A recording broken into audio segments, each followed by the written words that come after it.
We are living in an era with some of the most dominant champions we have ever seen inside of the UFC. But who are going to be some of those next champions that we're going to see? So today, in chronological order, we're going to be predicting the next 10 fighters to win a new belt. All right, so we're going through 2025, 2026, maybe even 2027 if we're feeling a little risky. Maybe. This was the hardest video I think I've ever had to do. Because not only do you have to predict who's going to win each matchup, but you can't even write down the person who wins all the time. Because if they're not new, it doesn't count. Yeah. So it's only new fighters, not retaining the belt, only new people to touch the belt. But if it goes back and forth. Yeah, then if they get it back, yep. Or if you go up to a new division. Yes. Yeah. Yeah. Okay. All right. My first fighter. 3, 2, 1. Shavkat. It's for my sanity. Maybe I don't actually believe this with all my heart, but for my sanity, I had to write down Shavkat. And also, I was kind of getting to the end of this list. I was like, I can't predict any further into the future. So it's Shav. It's my boy Shav. Is that in 2025, just to clarify? Maybe 2026, depending on when he fights. But no, I think 315. Yeah. Maybe. I think it's real 50-50. Yeah. And I'm favoring Shavkat in that fight. Yeah. And I think it's just good for the UFC, good for the division, good for Shav. You know, I want that to happen. Yeah. So for my sanity, Shavkat Rakhmonov. Yeah. My next fighter, this is one that this might be one of the ones I'm more confident in. Kayla Harrison. Oh, we did women? Well, I didn't specify that. I put them in there just because I thought that for my sanity. Cooked. Yeah. No. I wasn't going to put them in, but then I was like, I want to do some stuff. Yeah. No, I was thinking legally, about that. Like. For my second fighter, I did Tom Aspinall. Okay. Because I think it's going to be probably International Fight Week if it does happen. So he either fights Jones and wins, or he just gets promoted. Either way, he wins a new belt. No, if he was the interim champ and he fought for it. Dana said they're talking about just promoting him afterwards. That's what I've heard. Win or lose? No. Like, if he fights Jones and wins... Then he's obviously undisputed champ. Yeah, but if Jones just retires, they'll just promote him. I mean, makes sense. Supposedly. He's already defended, bro. Let him chill. Yeah. So, I think that's going to happen. Probably 317, maybe 318 if we're not very lucky this year. But yeah, I couldn't think of anyone else who's going to win the belt before that, you know? I don't think Pantoja's going to lose before that. I don't think Topuria is going to lose because it's looking like the Volk matchup now because Volk's already in camp. And yeah. All right. My next fighter, this is looking at maybe 3 nights, like August, September, October, you know, late summer, early fall. Khamzat Chimaev. Ooh, okay. That's my next as well. To go in and beat Dricus. All right. Just because there's some other fighters, but I got it a little bit different. All right. Okay. I got a little different. We'll be talking about someone a little bit later. Yeah, no, I got Khamzat as well because I think that's going to be probably in the summer, like August, hopefully. And it depends when that next Abu Dhabi card is, basically. Yeah. And they did an Abu Dhabi fight night last year in August. So maybe they also did one. They also did one in June. June would be too early. They did August and then October. So.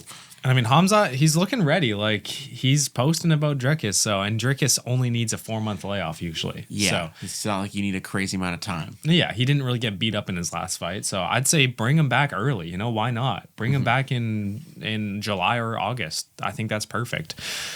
And I don't think anyone else loses the belt before that. Yeah. All right. Moving on. My next fighter to become champion. What if we just have the same list? No. We have a new featherweight champion. Oh, okay. Zhang Weili to become double champ. Oh, you mean women's flyweight? Flyweight. Yeah, women's. Oh, yeah. Did I say featherweight? Yeah. I thought you were talking about Topuria losing. Well, I'm cooked. I meant flyweight. Zhang Weili becomes a double champion, beats Valentina Shevchenko. It's very valid. I don't think that Shevchenko's that great. She's old now. She's old and nothing. We just saw Zhang Weili destroy an elite level wrestler. It's true. So Shevchenko, this kickboxer is now a wrestler, boring fight merchant. And imagine how strong she's going to be at flyweight. Not an insane cut. She can already pick up Shaq. Yeah. She'll be fine against Shevchenko. I think it's in the cards, you know, imagine another women's double champion. It's and Zhang Weili has cleared out her division, basically. Yeah. There's no one there. I'm sorry, but we don't want to see her fighting Chiwiwi. So true. Okay, next up, I got a double championship fight. Islam Makhachev moves up to welterweight, probably around 320, 321 to win the welterweight belt off of Shavkat. It's a tough fight, but I think he's probably about the same size as Shavkat. He's a big guy. Shavkat's 6'1". Yeah. Islam's 5'10". I just think they have similar... 3 inches is huge. They have similar builds, though. Like, they have similar builds. They're tall and skinny. built. Yeah, exactly. And I think the striking of... Is it crazy to call Makhachev is Shavkat skinny? He just looks skinny for a UFC fighter. Yeah. He don't get bulky. Yeah, I'd say he's skinny. Skinny ripped. He's a thin man. Yeah, but I think Makhachev it's destined for him to become welterweight champ. I just don't see him not. Battle of the board shorts. Yeah, that's true. That's like a loss of aura. Whenever I see people wearing board shorts, they're so ugly. Yeah, like Taporia's brother, I was like, oh, that's disgusting. If you were a UFC fighter, what shorts would you wear? Like, what shorts do you put on your? Oh, I don't know. That's tough. Like, I don't know if I'm genetically gifted enough to wear the tight ones. That's what I'm saying, dude. That's what I'm saying. Like, you got the cup. Like, I think on my UFC 5 guy, I think I used the Muay Thai shorts, like the short Muay Thai ones. You know, like some do Bronx action. Oh, yeah. Or the Zhang Wei Li. She used to wear those. Yeah. So I think that's what I use. Yeah, I like But my that. UFC guy is also half black, so Doesn't matter. don't matter the shorts. Exactly. All right, moving on. My next guy up, a guy you already mentioned. This is where I have Tom Aspinall because currently maybe this is just me going through a phase, but I'm currently thinking that John Jones is going to beat Tom Aspinall, which is maybe sounds crazy, but in my head I'm just thinking about It's just a phase, Mom. the quality of heavyweight and Tom's dogging on everyone, but he's not faced anyone even close to the level of John Jones. Yeah. So what if John Jones does beat Tom Aspinall, and then obviously he would retire then, and then Tom Aspinall will fight Volkov, Cyril Gane, Pavlovich, Pereira for that heavy. I think if they had an undisputed heavyweight belt fight where they had no one lined up, I think it's Pereira. Aspinall Pereira. Yeah. Imagine you didn't even give the fight to Aspinall. Just went Pereira Gone. Pereira, And Pereira could actually win. Pereira Spivak. The Pereira polar bear. McParkin. We're putting in this guy. He's gonna be the future. This is a badass fight, fans. Derek Lewis. Shut up, Dana. But I would pick Pereira to be like the bottom 10 heavyweights that are ranked. I think this tough ones is. I saw one today saying that if Jailton Almeida dropped down to light heavyweight, he beats Pereira. Yeah, probably. Unfortunately. We'll see after the Zank fight. Yeah. And he could 205. He's not that big. He's like about 230. Yeah. Which is technically the same size as Pereira. But who knows if he cuts at all. So I don't know. But yeah, that's where I got Tom, so he'd win the undisputed belt against someone. This is later on in 2025. This isn't the last fight of 2020, last card, but it's one of those last cards. We'll call it November, and then we have a December card coming up. All right, I like that. For my next fighter, because Islam Makhachev moved up to welterweight, Ilia Topuria is moving up and snatching the lightweight belt. I think the UFC, as much as we want that Islam Makhachev fight, and I want it to happen as much as the next guy, but maybe they want to build Ilia Topuria into a star without sacrificing his potential loss for him. So maybe they do an Ilia Topuria versus an Arman, which I think is an easier fight for him, just because Arman's a worse version of Islam, Yeah. Or an Ilia Topuria versus Charles for the belt, depending on who wins a Charles Arman matchup. Yeah, I think Topuria just has a good shot at winning the lightweight belt. So I wrote it down. I need people, and maybe Islam Makhachev comes back down, but we talk about this all the time. You don't want to be going up and down weight classes. Yeah. It's just not healthy for you. So who knows? I think that I just don't love Islam actually being a staple in the welterweight division. It does feel weird. There's so many people there already that I don't love it. Mm-hmm. So, but then it makes lightweight hella exciting, Yeah. You get all the new matchups for the belt. Mm-hmm. So who knows? All right, my next fight, December, last card of 2025. We're going out with a bang. Double champ fight. Islam Makhachev versus Shavkat Rakhmonov. Obviously, Islam wins that fight, becomes a welterweight champion. Well, I guess this was way too bold for me to put Shavkat fighting twice in a row, or twice within short succession of each other. Oh, yeah, we both have the same thing. Yeah, but yeah, it's for the culture. Exactly. But it's interesting. This was the toughest part because like, where does this leave the other divisions from here? You know, at this point, I'd say that we'd have an interim lightweight champion. You know, and I think that's Ilia Topuria. Because I think that there's a real chance Islam would win the welterweight belt and go down, or even just win the welterweight belt and retire. Yeah. You know, or welterweight and then tries for middleweight, you know? Yeah. Do just go immediately for middleweight, retire, because what else does he have to do? You know, he doesn't care about racking up the numbers. No. He wants those singular achievements, you know? So in this world, Islam Makhachev, December 2025, wins the welterweight belt. I like that. Yeah, that makes sense. For my last fight of 2025, we did this a very similar way without talking to each other. We both had 6 fights in 2025. I have Alexander Volkanovski winning the featherweight belt at like 36 years old. I still believe that no one except Ilia Topuria can beat Volk in that division.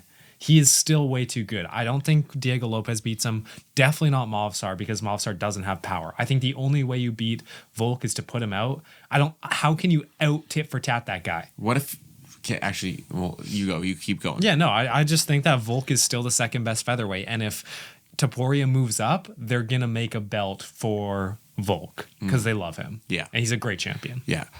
All right, so my next fight, this is one of the... We'll call this the opening card of 2026. Islam has moved up to welterweight. Bro's been active. Sorry, Islam's moved up to welterweight. Ilia is now the interim lightweight champion. We have no featherweight champion. And what are we doing for a featherweight main event to kick off the year? New champion, Diego Lopez versus Movsar Evloev. Volk doesn't get his next shot because he's moved up to lightweight after getting knocked out again by Ilia Topuria. Maybe. You know, or he's retired. You know, I just don't think he deserves another shot. Coming off, yeah, if he gets KO'd again. On a skid, and they really want to book this fight. So we have Diego Lopez becoming featherweight champion to kick off 2026. I just realized that if Volk loses again to Ilia, that's 4 fights in a row that he's lost. No. No. 4-1. Yeah. 1-4. Forgive me. I was thinking he lost to Islam back to back, and then Topuria back. He beat Yair in there. Great win. Big Dubsky. But yeah, Diego Lopez becomes our featherweight champion. But don't worry, this isn't the last we've seen from the featherweight division. Ooh, okay. All right. 2026, I get freaky. I get freaky in 2026. I can't wait. All right, my first change of the belts in 2026. I'm not going to put a stamp or a date on this, but I think Merab has defended against Jan again. He defended against O'Malley again. And now it's time for a rematch. Umar. Oh, I was close. This would have been, if I had more time in 2026, this fight would have happened then. Yeah, I think Umar is going to improve. He's going to have 2 more fights. And then somewhere middle of 2026, we're going to get Umar Nurmagomedov versus Merab for a rematch. And he knows what to improve on. You know, Merab's getting older. Who knows how much age is going to affect him? Umar's going into his prime, gaining more experience. And if he loses this one, he's not getting back to Dagestan. So my next fight, we have a guy becoming a double champion. But this isn't one that people really talk about necessarily. Alex Pereira has gone up to heavyweight or retired at this point. You know, we're looking for a new light heavyweight champion. This is where Khamzat Chimaev comes in to be our new light heavyweight. And I think he makes the permanent move to light heavyweight at this point because he can no longer make middleweight. Seriously? I don't know if this is a permanent move, but that would be wild. You know how easy it'd be for him to clear up light heavyweight? Oh, so easy. Okay, originally when I was looking for a new light heavyweight champion, I wasn't originally going to do Khamzat Chimaev in the double champ, but I know how much the UFC would want to do that. Yeah, maybe. I almost put Ming Yang Zhang in here in 2026 champ because it's not crazy. It's not that crazy. He's fighting Anthony Smith 14. Yeah. 2 or 3 fights away from a belt. In light heavyweight. I was getting freaky in 2026. I had to calm it down a little bit, but I almost had Ming Yang Zhang in here. That's wild. But is it that crazy? I love it. If we're looking a year and a half from now, could he be fighting for a belt? Potentially. Khalil Roundtree. We're looking at guys who are ranked 6, 7, 8 to be future contenders because everyone at the top's already lost to Pereira. It's true. Except for Rakic. That's a fight I want to see. Pereira gets a free title defense. He could fight 2 fights in one night. Oh, yeah. If he fought Rakic. All right, for my next fight, I got something you're gonna eat this up. It might be unrealistic, but it would be so sick to see Tatsuro Taira becoming the flyweight champion in 2026. Okay. I don't know by what means he's going to win, but I was looking at flyweight and I was like, Brendan Royval, nah. Brendan Moreno, losing to Steve Erceg, obviously. Steve Erceg already lost. I don't think he can win. Who's going to beat Pantoja? The only guy to beat Pantoja is going to beat him at his own game. And it's going to be Tetsuro Taira body locking him for 5 rounds. Who knows? But I think he might have the best chance if he improves. That's an interesting one. Yeah. Yeah. Because Pantoja can't keep winning. Yeah. He's not going to keep winning for 2 straight years. Yeah. He's not going to beat DJ. I think that my next one might be a little bit crazier than that, but I like that. You know, those are the bold predictions. This is over a year. This is like, what, a year and a half? A year? Like, we can't actually predict what's going to happen. Exactly. But 2026, we're getting that featherweight belt back on the line. Diego Lopez, he won it against Movsar Evloev. You know who he's defending it against? Gene Silva. Gene Silva. And is he winning it? No, Gene Silva's becoming the first fighting nerd to become champ. Dude, the reason I literally thought about that and the reason why I didn't do it is because I was like, this is Peyton Talbot all over again. No, you're too safe. You're too safe. Gene Silva's actually old and has lost his career. He's not some undefeated prospect. We like a guy with some character. Yeah, that's true. He's got some grit. It's true. Gene Silva becomes the featherweight champion in 2026. Fair enough, dude. I'm loving this. Fair enough. It's funny because that did cross my mind. I considered putting What about it Ming down. Yang Jang? Did that cross your mind? That never crossed my mind. But it's not crazy. Not once. All right, my next guy. I think this is our second. Yeah. Well, I just had my 9th guy. Okay, so my 9th person, because Pereira moves to heavyweight, he's going to try for the heavyweight belt. I don't know if he loses. No, he doesn't lose to Ankalaev. He gets one more title defense against Alberg, maybe, if Alberg wins, or who knows. And then after that, they're going to do maybe an interim belt for Yuri Prohaska. And I genuinely don't think Ankalaev can beat Yuri Prohaska. Yeah, I think it's tough, especially we'll see in 2 weeks. You know. Yeah. Because Ankalaev is too safe, I think, against a guy like Yuri. Yeah, I genuinely think Yuri Prohaska can beat Ankalaev because we've seen Yuri Prohaska survive against Glover Teixeira for 5 rounds, and he still has a chin on him. Ankalaev doesn't hit that hard. He doesn't hit like Pereira, so I just think if Pereira does move to heavyweight, Yuri Prohaska is still right in that title contention right now because he beat Jamal Hill. So give it another year. I don't think he's going to be super active. Maybe he has one more fight down in the rankings and then waits out for a little while. I think this is perfectly logical. Yeah. My last fighter, new flyweight champion, Tetsuro Taira. Oh, so you did do it. I think that in about a year and a half, you know, Pantoja it's going to be a year and a half older. And if Taira can really just fix, you know, he'd get a win or two. And I think that his grappling is better than Pantoja. And like, you know, just body lock him. I think he's boring. It could be a boring fight, but I think that, you know, you just work on these little things. He was so close to beating Royval. So close. He's so young, 24. You just work on that for a little bit more, you know, a little bit here and there. I have all the faith that he can be champion. And I was like, kind of like, I want to put this guy on here. So yeah, 2026. And he has such a good base, you know, like all he has to improve is his head movement and striking. Yeah. And that's not hard. Yeah. And if my next guy, if I had an 11th guy, it would have been Umar. Would have then gone for it. I was kind of like the guys who are on the Redemption arcs. Give them a year and a half to get better, and then they're right on track. Yeah, I like that. For my very last fighter, getting into late 2026 now, this is where I have Merab.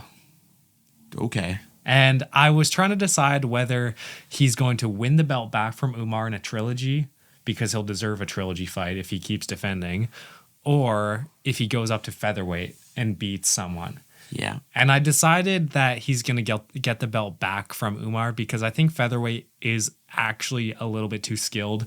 You can't just go up there and out cardio everyone. You know, you are not going to out cardio Volk. Yeah. You know, and you're not going to out wrestle Volk like that, especially because Volk's bigger than he is. Diego Lopez, I could see him winning that fight. I could too. Yeah. I could see him beating Movsar.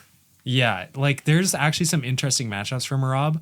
I just think it's more likely that he stays at bantamweight. Oh, I think Merab versus Lopez could be a banger. Yeah, because I think it would be more equal. You know, I think that's the closest fight you have. I think Lopez gasses out after 2 rounds though. I think Merab wins that. Honestly, he does. Yeah, but I think fix your cardio. I don't get how if you're a professional. athlete and you can only go 2 rounds in a 5-round sport. Come on, guys. I don't know, man. I'm not one to talk. My cardio is awful. Yeah, but still, this is their job. We can talk for hours on hours, and we don't gas out. Rarely we gas out. There's some. The goat video we gassed out. There's been some times we've gassed out. We'll just be like, we just get too silly. Yeah. All right. Let us know what you guys think. Did we get any of those correct? Is Drickus going to beat Hamzat? No. Yeah, let us know what you guys think of our list down below. While you're down there, make sure to like it and subscribe it. And we'll see you guys next time. Peace. See ya.